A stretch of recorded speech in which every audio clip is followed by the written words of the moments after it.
নমস্কার। খবরের প্রথমে দেখে নেব আজকের শিরোনাম। সংসদের গুরুত্বপূর্ণ স্থায়ী কমিটিতে অভিষেক, প্রতিরক্ষা সংক্রান্ত স্থায়ী কমিটিতে দেব। কোনো ছাড় নয়, দলের জন্য কঠিন স্ট্র্যাটেজি তৃণমূল শীর্ষ নেতৃত্বের। নিশানার আসলে কারা? আমি ব্লাড রিলেশনদের সঙ্গে কোনো সম্পর্ক রাখতে চাই না, গ্রামের বাড়িতে এসে বিস্ফোরক অনুব্রত। মোদী সরকারের বড় ঘোষণা, প্রতিটি অ্যাকাউন্টে আসবে 1.5 লাখ টাকা। বড় সুখবর, কৃষকদের জন্য 6,000 থেকে বাড়িয়ে 10,000 হবে কৃষক সম্মান নিধির পরিমাণ, ঘোষণা করলেন অমিত শাহ। পুজো মিটলেই কর্মসূচি, তৃণমূলের বৈঠকে রণকৌশল নির্ধারণ।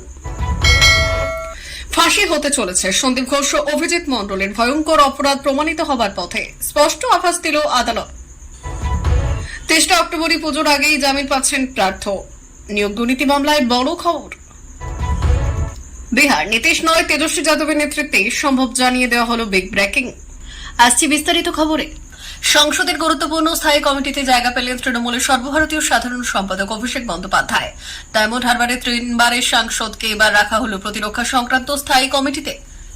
লোকসভার গত অধিবেশনে অভিষেকের ভাষণ নজর কেড়েছিল গোটা দেশের। তারপরই গুরুত্বপূর্ণ কমিটিতে তার উত্তরণ বেশ তাৎপর্যপূর্ণ।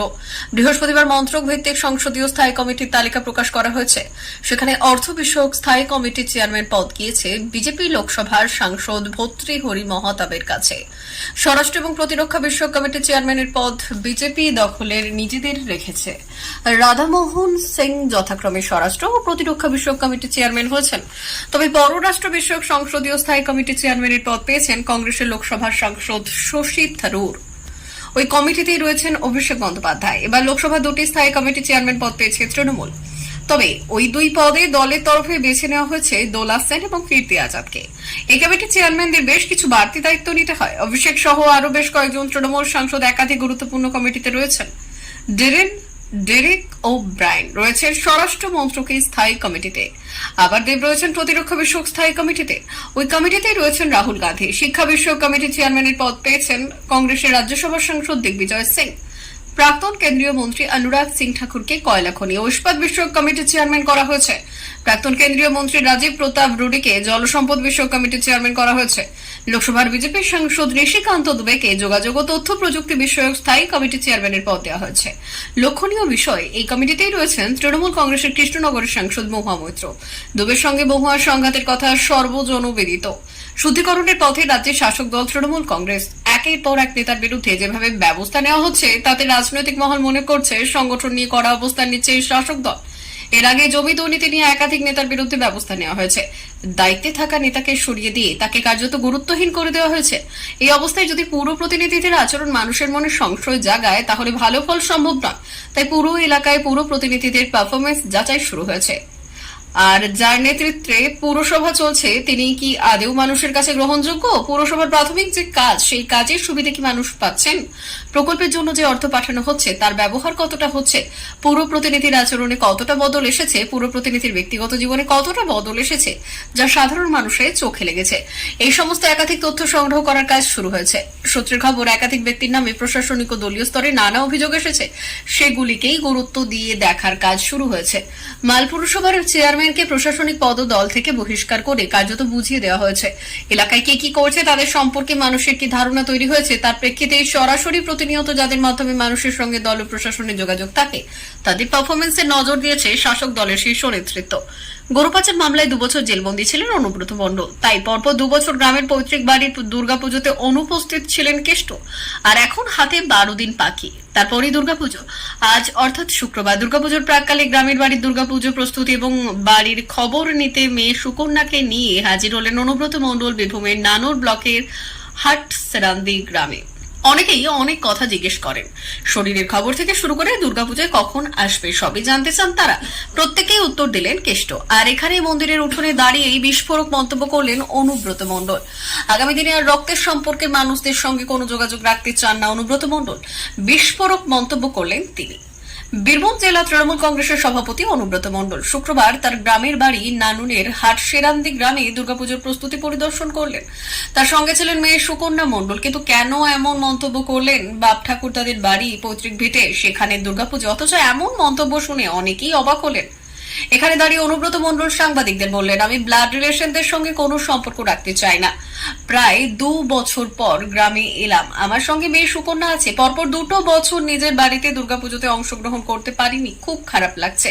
এবারের পুজোটা গ্রামের সকল মানুষদের সঙ্গে কাটাবো। 2 বছর জেলবন্দি অবস্থায় পরিবারের খবর রাখেনি, তাই রক্তের সম্পর্ক মানুষদের সঙ্গে কোনো যোগাযোগ রাখবো না। ভারত সরকারের পক্ষ থেকে দেশের সাধারণ জনগণের জন্য সময় সময়ে বিভিন্ন ধরনের পরিকল্পনা চালু করা হচ্ছে।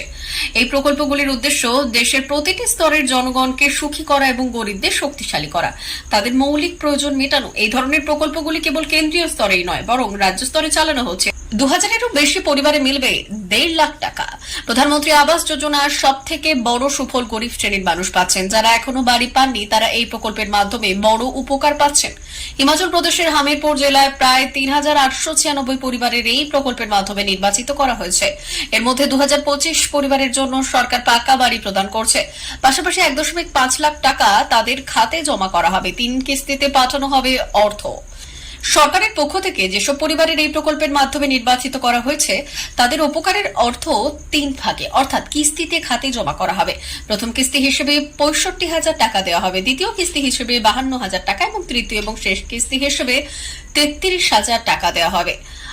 পাশাপাশি সরকারের পক্ষ থেকে এই প্রকল্পের সঙ্গে মনরেগা প্রকল্পে 15,000 টাকা মানুষের খাতে দেওয়া হবে বলে ঘোষণা করা হয়েছে। 2016 থেকে চলছে প্রকল্পটি। প্রধানমন্ত্রী আবাস যোজনার শুরু 1 এপ্রিল 2016 সালে হয়েছিল। এই প্রকল্পকে বিভিন্ন ধরনের মডেল চালু করা হয়েছিল। প্রথমে গ্রামীণ আবাস প্রকল্প এবং পরে শহর উন্নয়ন প্রকল্প। এই প্রকল্পের অধীনে এখনো পর্যন্ত বহু সংখ্যক মানুষ পাকা বাড়ি নির্মাণ করেছেন। সরকারের পক্ষ থেকে কোটি কোটি টাকা এই প্রকল্পের মাধ্যমে আর্থিক সহায়তা প্রদান করা হয়েছে। দলের সাংগঠনিক অবস্থান এবং আগামী দিনে কর্মসূচি নিয়ে বৃহস্পতিবার বিকেলে ক্যামাক স্ট্রিটে 1 ঘন্টারও বেশি আলোচনা করেন তৃণমূলের রাজ্য সভাপতি সুব্রত বক্সী ও সর্বভারতীয় সাধারণ সম্পাদক অভিষেক বন্দ্যোপাধ্যায়। আরজি করের ঘটনা থেকে উত্তরণের প্রেক্ষিতে দলের এই বৈঠক বেশ গুরুত্বপূর্ণ হয়ে উঠেছে। 2026 সালের বিধানসভা নির্বাচনের প্রস্তুতির জন্য তৃণমূলের হাতে 1.5 বছর সময় রয়েছে। সেই সঙ্গে সামনে আসছে দুর্গাপুজো ও অন্যান্য উৎসব। দলের শীর্ষ নেতৃত্ব মমতা বন্দ্যোপাধ্যায় নির্দেশ দিয়েছেন যে এই উৎসবগুলিকে নির্বিঘ্নে সম্পন্ন করতে তৃণমূলের জনপ্রতিনিধি ও নেতা কর্মীরা সাধারণ মানুষের পাশে থাকবেন। জানানো হয়েছে 2025 সাল তৃণমূলের জন্য রাজনৈতিকভাবে গুরুত্বপূর্ণ। 1 জানুয়ারি থেকে তৃণমূলের প্রতিষ্ঠা দিবসের অনুষ্ঠান শুরু হওয়া থেকেই সংগঠনকে শক্তিশালী করার জন্য উদ্যোগ নেওয়া হবে। বৈঠকে সুব্রত বক্সী ও অভিষেক বন্দ্যোপাধ্যায়ের মধ্যে কি আলোচনা হয়েছে তা নিয়ে দলের অন্দরেও কৌতূহলের সৃষ্টি হয়েছে। সংগঠনের রদবদল এবং বুথস্তর থেকে সংগঠনকে আরও শক্তিশালী করার বিষয়টি উভয় নেতার আলোচনার কেন্দ্রবিন্দু ছিল। অভিষেক বন্দ্যোপাধ্যায়ের কার্যক্রমে আরও তৎপরতা আশা করছেন দলের কিছু নেতা কর্মীরা, যা সংগঠন বিস্তারের লক্ষ্যে নতুন কর্মসূচি গ্রহণের দিকে এগোতে পারে। বর্তমানে দলের শীর্ষ নেতৃত্বের কাছ থেকে জনপ্রতিনিধি, নেতা ও কর্মীদের আচরণ ও কর্তব্য নিয়ে স্পষ্ট বার্তা দেওয়ার পরিকল্পনা রয়েছে। এই রণকৌশল নির্ধারণের মাধ্যমে তৃণমূল আগামী বিধানসভা নির্বাচনে জয়ী হওয়ার জন্য দৃঢ় পদক্ষেপ নিতে প্রস্তুত হচ্ছে। আরজিকর হাসপাতালে 4 দেওয়ালের মধ্যে 8ই আগস্ট রাতে ঠিক কি ঘটেছিল, এখন এই প্রশ্নের উত্তরই খুঁজছে সকলে। চিকিৎসক ধর্ষণ খুনের ঘটনার রহস্যভেদ করতে জোর কদমে তদন্ত চালাচ্ছে সিবিআই। এদিকে বৃহস্পতিবার আরজিকর ধর্ষণ ও খুনের মামলায় তথ্য প্রমাণ লোপাটের অভিযোগে গ্রেপ্তার হওয়া সংশ্লিষ্ট হাসপাতাল মেডিকেল কলেজের প্রাক্তন অধ্যক্ষ সন্দীপ ঘোষের টালা থানার ওসি অভিজিৎ মণ্ডলকে শিয়ালদহ আদালতে পেশ করা হয়। সন্দীপ ও অভিজিৎকে আদালতে তোলা হলে তুমুল হট্টগোল শুরু হয়। আইনজীবীদের তরফে উই ওয়ান্ট জাস্টিস স্লোগান দেওয়ার পাশাপাশি এই দুজনের কঠোর শাস্তির দাবি করা হয়। আগামী 30 সেপ্টেম্বর সুপ্রিম কোর্টে আরজিকর মামলার পরবর্তী শুনানি। তার আগে লাগাতার অভিজ্ঞ ও বিরূপাক্ষ বিশ্বাসকে জিজ্ঞাসাবাদ করেছেন সিবিআই আধিকারিকরা। এই সূত্রে নাম উঠে এসেছে মুখ্যমন্ত্রী মমতা বন্দ্যোপাধ্যায়ের পারিবারিক চিকিৎসক শ্যামাপ্রসাদ দাসের। যদিও তিনি সমস্ত অভিযোগ অস্বীকার করেছেন এবং যে উত্তরবঙ্গ লবির কথা এই ঘটনায় বারবার উঠে আসছে, তিনি বলেছেন এর সঙ্গে তার কোনো যোগ নেই। তবে ঘটনার দিন অভিকের সঙ্গে ফোনে তার বেশ কয়েকবার কথা হয়েছে। বিশেষজ্ঞদের মতে পরবর্তী শুনানির পর খুব সম্ভবত এই শ্যামাপ্রসাদ দাস ওরফে এসপি দাসকে তলব করতে পারে সিবিআই। বৃহস্পতিবার তাৎপর্যপূর্ণ মন্তব্য করেন শিয়ালদহ আদালতের বিচারক। আদালতের তরফে স্পষ্ট বলা হলো, সন্দীপ ও অভিজিৎ যে ধরনের অপরাধের সঙ্গে যুক্ত তাতে দুজনের সর্বোচ্চ শাস্তি অর্থাৎ মৃত্যুদণ্ড পর্যন্ত হতে পারে। 2022 সালে জুলাই মাসে নিয়োগ দুর্নীতি মামলায় ইডির হাতে গ্রেপ্তার হন রাজ্যের প্রাক্তন শিক্ষামন্ত্রী পার্থ চট্টোপাধ্যায়। সেই থেকে জেলেই দিন কাটছে তার। দীর্ঘ এই সময়ের মধ্যে একাধিকবার জামিনের আবেদন জানিয়েছিলেন পার্থ, তবে এই প্রভাবশালী তত্ত্বে কোনো সুরাহা মেলেনি। প্রসঙ্গত, এর আগে পার্থ জামিন মামলায় সিবিআই প্রধান যুক্তি ছিল পার্থ প্রাক্তন শিক্ষামন্ত্রী, তিনি যথেষ্ট প্রভাবশালী। যদি আদালত তাকে জামিন দেয় তাহলে এই মামলা তদন্তকে প্রভাবিত করতে পারে, রাজনৈতিক প্রভাব কাজে লাগিয়ে সাক্ষীদের ওপরও প্রভাব খাটাতে পারে, তথ্য প্রমাণ নষ্টেরও সম্ভাবনা থাকবে। এদিন পার্থর আইনজীবী দাবি, পার্থ চট্টোপাধ্যায় আর প্রভাবশালী নন। পার্থ জামিন মামলা অবশ্য এদিনও বুঝে থাকলো হাইকোর্টে। আগে নিয়োগ মামলায় সিবিআইকে নিজেদের বক্তব্য লিখিত আকারে জমা দেওয়ার নির্দেশ দিয়েছিল হাইকোর্ট, তবে সিবিআই তা জমা দিতে পারেনি। এতে কিছুটা বিরক্তি হন বিচারপতি। আগামী 3রা অক্টোবর মামলার পরবর্তী শুনানি, সেদিন সিবিআইকে লিখিত আকারে বক্তব্য জানানোর নির্দেশ দিয়েছে হাইকোর্ট। এদিন হাইকোর্টের বিচারপতি অরিজিৎ বন্দ্যোপাধ্যায় এবং বিচারপতি অপূর্ব সিংহ রায়ের বেঞ্চে ওই মামলার শুনানি হয়েছে। পার্থর পাশাপাশি এদিন নিয়োগ দুর্নীতি মামলায় গ্রেপ্তার হয়েছে সুবীরেশ ভট্টাচার্য, শান্তিপ্রসাদ সিংহদেরও জামিনের মামলার শুনানি ছিল উচ্চ আদালতে। বিশেষ রাজ্যের মর্যাদা ইস্যুতে বার্তা দিতে গিয়ে এবার আরজেডি নেতা মৃত্যুঞ্জয় তিওয়ারি জানালেন, নীতিশ নয় তেজস্বী যাদবের নেতৃত্বে সমস্ত বিহারের জন্য বিশেষ রাজ্যের মর্যাদা আনা। এটি ডাবল ইঞ্জিন সরকার, জেডিইউ এর সমর্থনের কারণে এনডিএ কেন্দ্রে ক্ষমতায় রয়েছে। যদি তাদের সাহস থাকে তবে তারা বলবে যে বিহার বিশেষ মর্যাদা না পেলে তারা সমর্থন প্রত্যাহার করবে।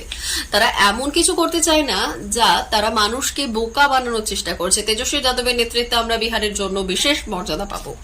প্রিয় দর্শক, এখনকার মতো খবর এই পর্যন্তই। ধন্যবাদ।